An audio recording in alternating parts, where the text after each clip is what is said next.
विजु जनता दल गठन जितेबाला है से कौन विजय महापात्र को आखि आगे रखिक विजेडी गठन होता विजय महापात्र को मुख्यमंत्री करने गोटे दल या विजय महापात्र को आखि आगे रखिक सबकि कम कर संविधान लिखा जाता। प्रथम कथा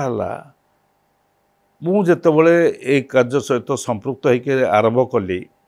से मोर उद्देश्य थिला राज्य में गोटे आंचलिक दल बा स्टेट पार्टी गठन हम जे राज्यर स्वार्थ रक्षा कर आम जो चर्चा कलु जे आपको केमिति भाव में करवा से विजय महापात्र को नाम सामना को आसला कारण तो जनता दल थाए आम एक प्रक्रिया आरंभ कला बेलू विजय महापात्र कहीं ना विजय महापात्र एक सांगठनिक दक्षता अच्छी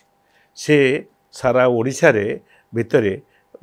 सेतबेलर आम चर्चार जो दुई जन राजनेता जड़े हेले जानकी वल्लभ पट्टनायक आउ जड़े हेले विजय महापात्र जहाँकर प्रत्येक जिले में प्रत्येक अंचल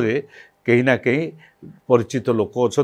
लोके विश्वास करती संगठन करने बड़ भल संगठक बोलिक विश्वास करती एटू ही आगू नहीं सांगे रखिक ये कार्य करें।